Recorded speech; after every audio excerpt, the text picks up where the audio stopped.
Hello friends, नमस्कार। आप सभी का एक बार फिर से स्वागत है आपके अपने YouTube channel the learn crave पर। दोस्तों, हम लोग का सीरीज चल रहा है परसेंटेज का, जिसमें 5 क्लासें हो चुकी हैं और ये जो है 6वीं क्लास होने वाली है, जिसमें हम कुछ और अच्छे प्रश्न को लेकर यहाँ पर देखेंगे। चलिए, तो बिना कुछ बात किए ध्यान से हम लोग प्रश्न को देखते हैं। पहला प्रश्न है, यदि एक भिन्न का अंश 200% बढ़ाया जाए और हर 400% बढ़ाया जाए तो परिणामी भिन्न एक सही 1/20 होगा, तो मूल भिन्न कितना था? चलिए ध्यान से देखिए इसको। कह रहा है कि एक भिन्न का अंश है, मान लेते हैं भिन्न क्या है, a/b। कह रहा है कि अंश को 200% बढ़ाया गया, यानी कि इसको क्या करना है, इसको 200% बढ़ा देना। उसके बाद कह रहा है और हर को जो है 400% बढ़ाया गया है, यानी कि इसको कितना बढ़ाना है, 400% बढ़ाना है। और उसके बाद जो आपका परिणामी भिन्न है वो कितना हो जाएगा, एक सही 1/20 हो जाएगा। तो आपसे पूछ रहा है कि मूल भिन्न कितना था, यानी कि पहले का भिन्न कितना था। चलिए ध्यान से देखिए, अगर मान लेते हैं कोई संख्या आपका a है, उसको 200% बढ़ाना है। ध्यान से देखिए, अगर संख्या कोई भी संख्या अपने आप में क्या होती है, 100% होती है। तो अगर हम 100% को 200% और बढ़ा दें तो कितना हो जाएगा, 300% हो जाएगा। यानी कि जो संख्या a थी वो कितना हो जाएगी, 300%। और जो संख्या b है ये अपने आप में 100% है, इसको 400% और बढ़ा देंगे तो कितना हो जाएगा, ये हो जाएगा 500%। उसके बाद कह रहा है कि ये संख्या कितनी हो जाएगी, एक सही 1/20, यानी कि 20 एकम 20 और 1 21/20 हो जाती। ध्यान से देखिए, परसेंटेज से परसेंटेज कट जाएगा, डबल जीरो से डबल जीरो, 3 से कटेगा 7 बार, 5 से कटेगा 4 बार, यानी कि a/b इक्वल क्या आ गया, 7/4। ये है आपके मूल भिन्न का रेशियो, 7:4। और यही आपसे पूछा है। ध्यान से देखिए, इसको अगर हम फ्रैक्शन में चेंज करते हैं, सॉरी मिक्स फ्रैक्शन में, तो हो जाएगा आपका 4 एकम 4, 3 बचेगा, एक सही 3/4, ऑप्शन नंबर ए। चलिए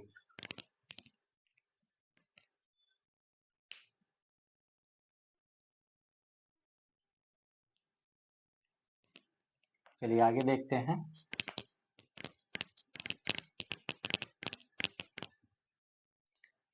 देखिए, इन सब सवालों में अगर बढ़ाने घटाने वाला कोई भी प्रश्न हो, जितना परसेंट कह रहा है, मान लीजिए कह रहा है कि 10% बढ़ाया गया, तो आप ऐसे समझो कि कोई भी संख्या है अपने आप में कितना है, 100%। 10% बढ़ाने की बात हुई तो कितना हो जाएगा, 100 से 110।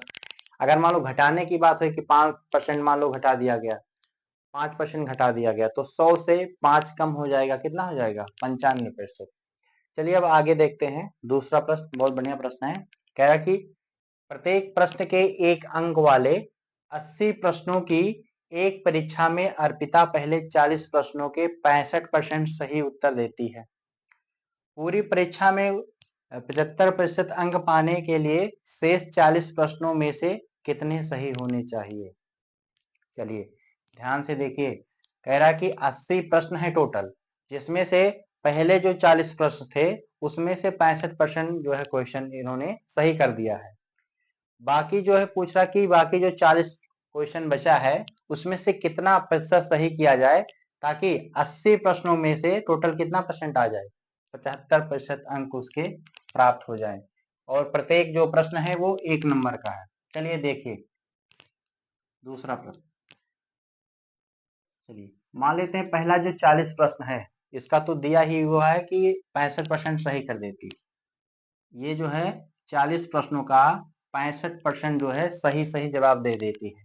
बाकी जो बच रहा है 40, उसका पूछ रहा है कि कितना प्रतिशत जो है यहाँ पर, कितना प्रतिशत क्वेश्चन सही किया जाए, ताकि कितना से हो जाए, 80 का 75% अंक प्राप्त हो जाए, यानी कि 80 का 75% अंक प्राप्त हो जाए।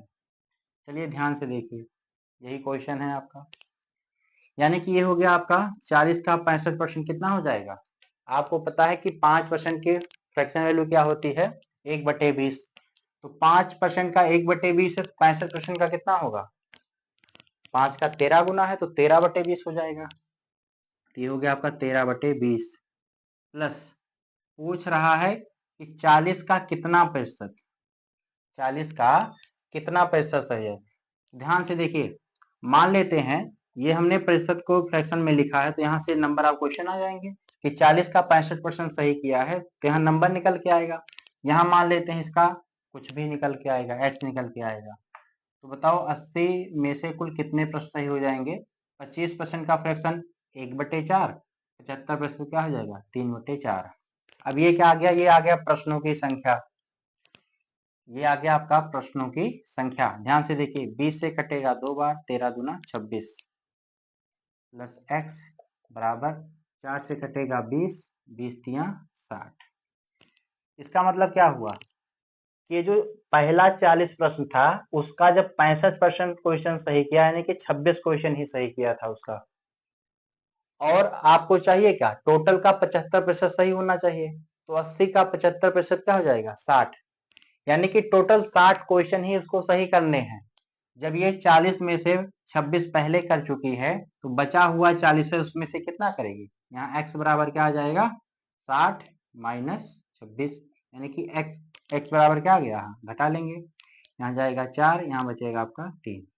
यानी कि अगर वो जो बाद वाला 40 प्रश्न है उसमें से अगर वो 34 क्वेश्चन सही कर देती है तब जो है टोटल 80 का 75% सही हो जाएगा।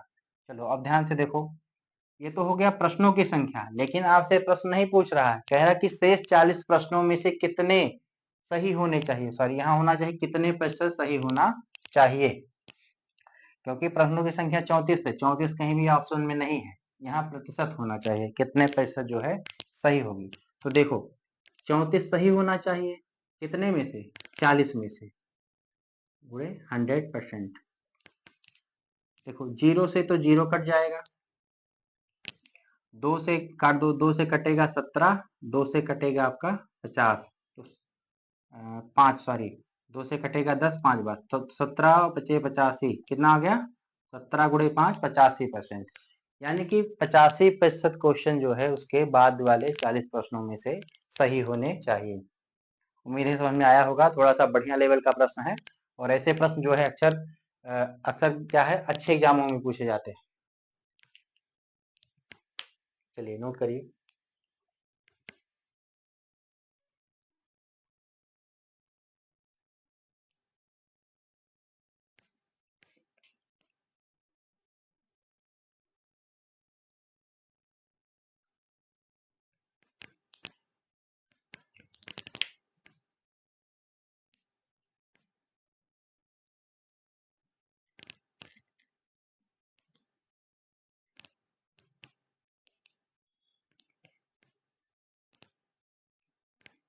चलिए अब आगे देखते हैं अगला प्रश्न।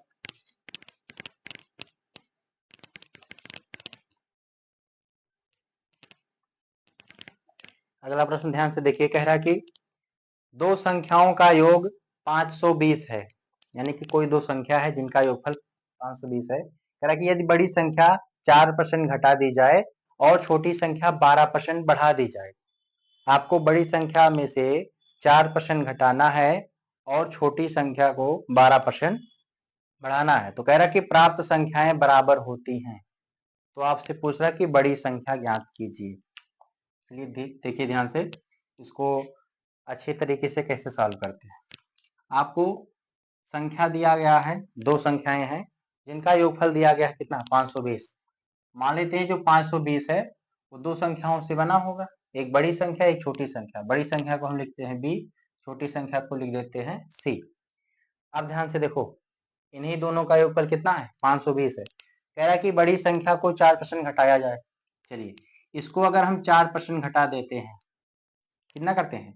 4% घटाते हैं, तो बताओ जब 4% घटाया जाएगा, हमने अभी बताया कि कोई भी संख्या स्वयं में 100% होती है, 4% घटाएंगे तो b कितना बचेगा? b बचेगा अपने आप का 96%। ठीक है, उसके बाद कह रहा है कि छोटी संख्या 12% बढ़ाया जाए, तो संख्या 100 है, 100 को क्या बढ़ाना है? 12 बढ़ाना है, यानी कि परसेंटेज में बढ़ाना है, 12% बढ़ा देना है, कितना हो जाएगा? 112%। स्वयं का कितना हो जाएगा 112%। फिर कह रहा है कि प्राप्त संख्याएं बराबर होती हैं, यानी कि ये दो संख्याएं क्या है बराबर है। तो आपसे पूछ रहा है बड़ी संख्या। सबसे पहला काम इनका रेशियो निकाल लो। देखो ध्यान से, परसेंटेज से परसेंटेज कट जाएगा, क्या जाएगा आपका बड़ी संख्या अपॉन में छोटी संख्या लिखो। या इधर है आपका 112, इधर है आपका 96। इसको छोटा कर लेते हैं, देखो किस संख्या से कट रहा है, काट के देखते हैं। चलिए इसको हम 4 से काट देते हैं पहले। 4 दूना 8, 4 चौक 16 और 4 दूना 8, 4 अठे 32। अभी भी कट रहा है ये। अब देखो किससे कट रहा है, 4 से भी कट रहा है। 4 से 24, 4 सते 28। यानी कि बड़ी संख्या और छोटी संख्या का अनुपात क्या आ गया 7:6, यानी कि 7/6 आया है, यानी कि 7:6 है। लेकिन आपसे पूछा क्या है, आपसे पूछ रहा है बड़ी संख्या, इसमें इन दोनों में बड़ी क्या है 7 है। और यहाँ पर आपको सवाल में दिया क्या है कि दोनों संख्याओं का योग कितना है 520, यानी कि 7 यूनिट और 6 यूनिट का योगफल कितना है 520। तो 7 और 6 कितना हो गया 13। 13 यूनिट की वैल्यू दी गई है आपको 520।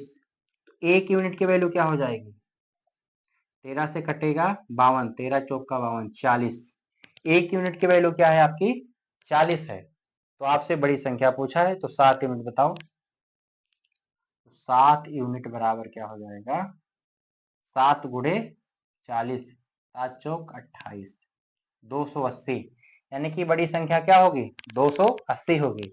अगर आपसे छोटी संख्या पूछता तो छोटी संख्या का देखो कितना है 6 यूनिट है, 6 गुणे 40 कितना हो जाता 240। नोट करिए।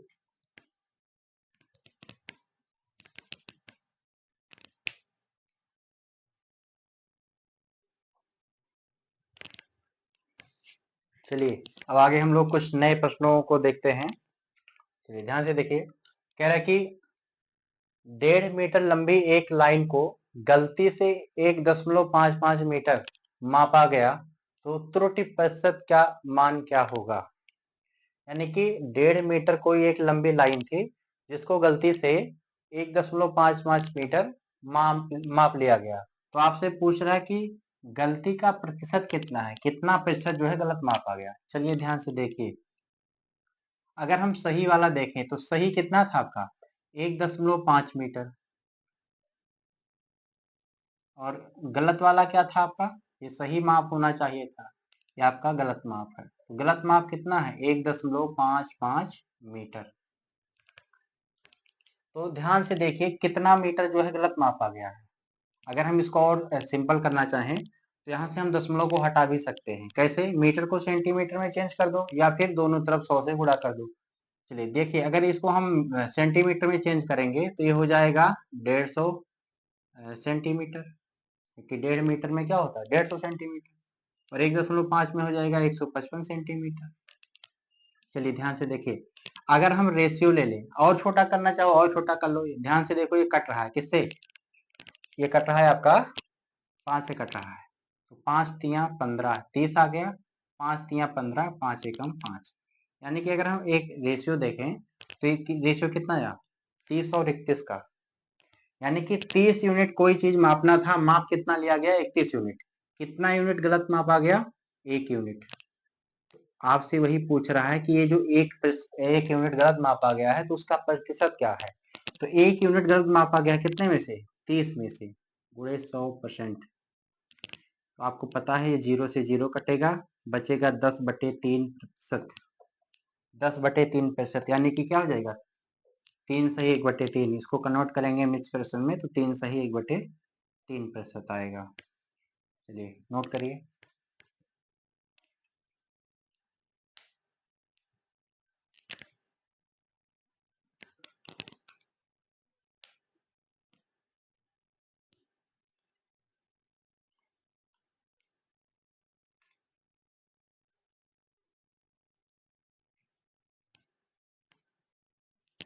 चलिए आगे देखते हैं।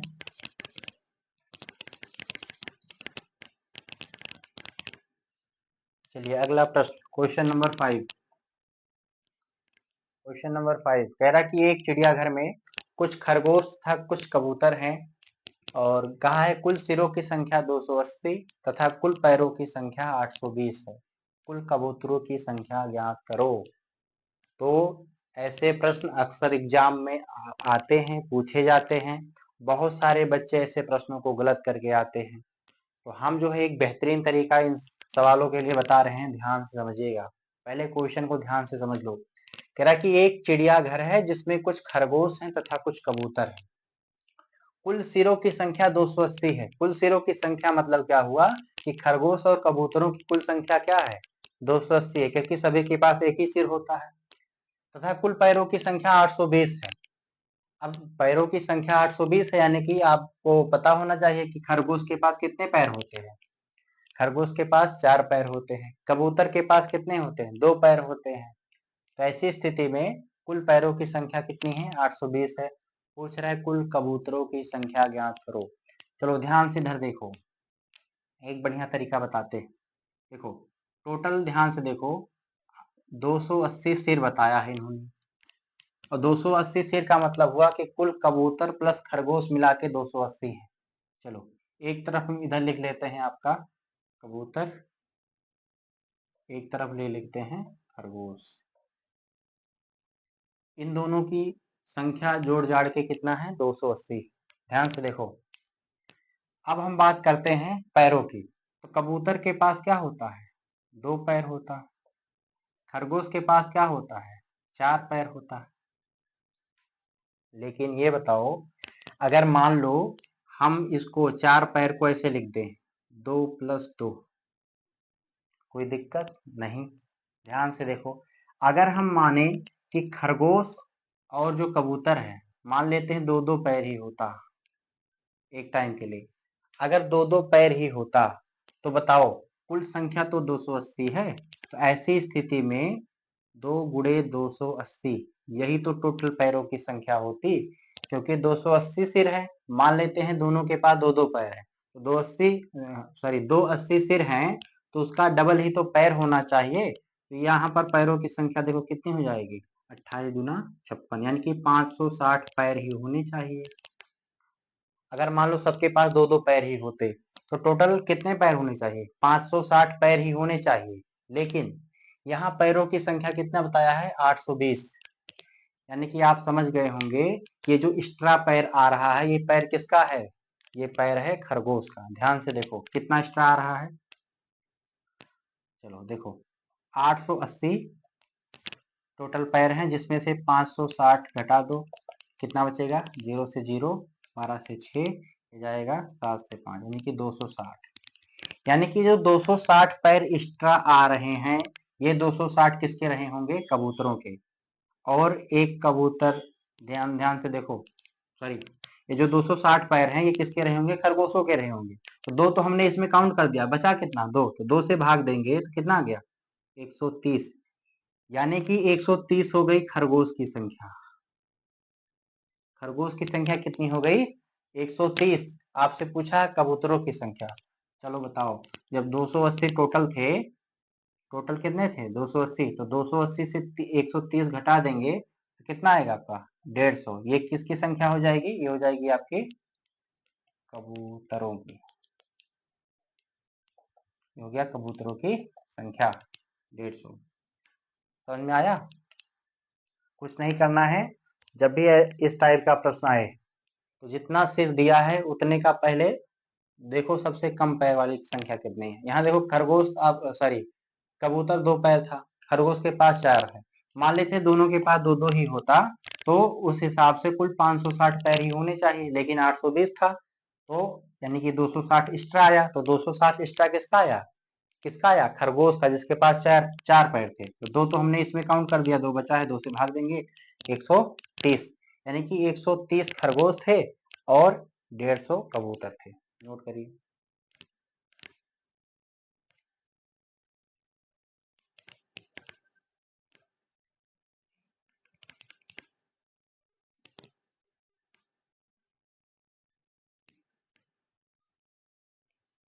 चलिए अब आगे देखते हैं अगला प्रश्न।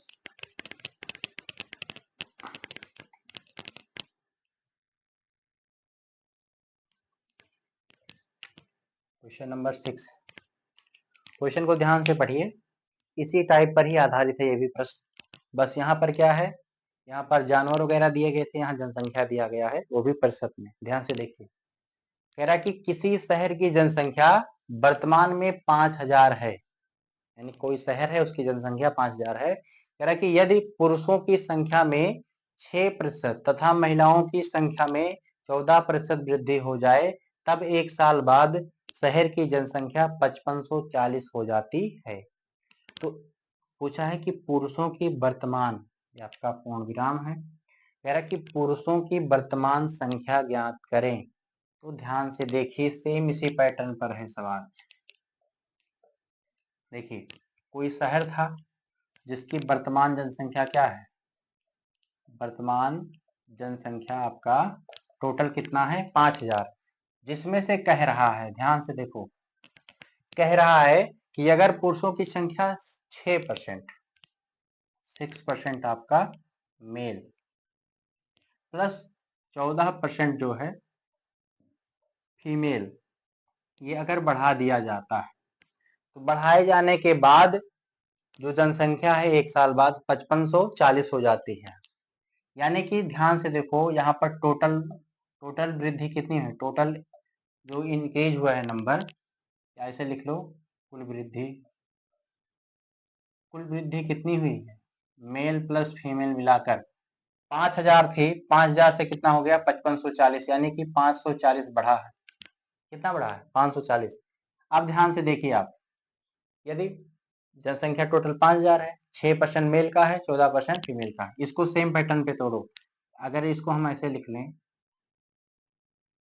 कोई समस्या है नहीं।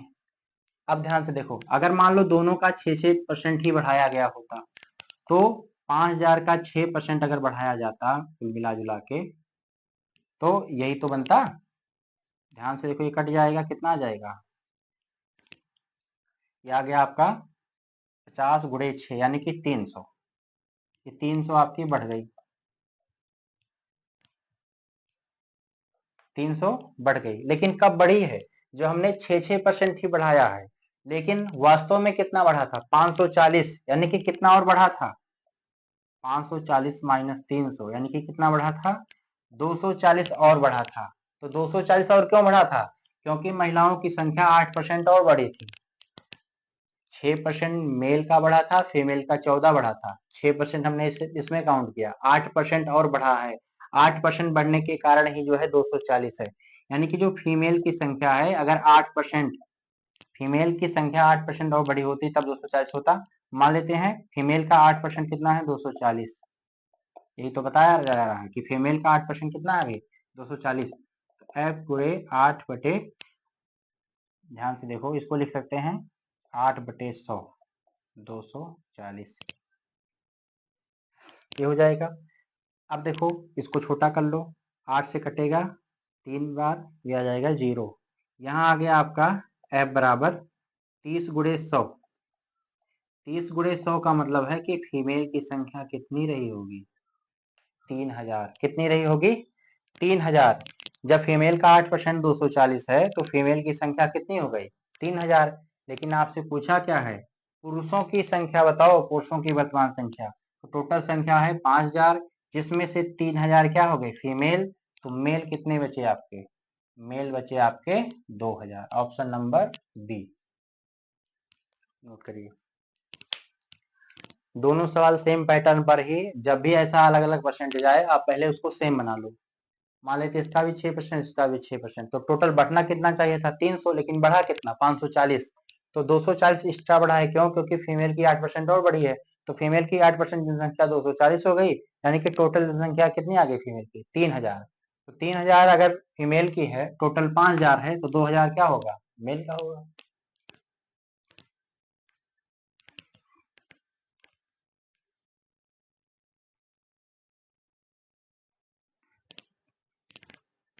चलिए दोस्तों, आगे आप लोग को एक प्रश्न उसी टाइप का जो है होमवर्क दिया जा रहा है। आप लोग इस सवाल को करके और आंसर को कमेंट बॉक्स में जरूर लिखेंगे। चलिए, तो आज के क्लास में इतना ही। बाकी आप लोगों से उम्मीद है कि आप लोग अच्छे से वीडियो को देख रहे होंगे इसके पहले भी प्रीवियस वीडियो जो भी डाले गए हैं आप लोग उसको देखिए, और जो है परसेंटेज का बेसिक जो है हमने बहुत अच्छे से समझाया हुआ है, जिससे आप सवाल को तेजी से कर सकते हैं। तो उम्मीद है आप लोग इस चैनल को देख रहे होंगे, सारे वीडियोज को देख रहे होंगे, और जो भी प्रश्न हम करवा रहे हैं ये सारे प्रश्न जो है अच्छे अच्छे क्वेश्चंस हैं जो आपके एग्जाम में पूछे जाते हैं। अगर आपको पसंद आ रहा हो ये सब वीडियो तो एक लाइक करिए, कमेंट करिए और एक शेयर जरूर करिए। जो लोग भी वीडियो देख रहे हैं अगर अच्छा लग रहा है तो सब्सक्राइब भी कीजिए। धन्यवाद।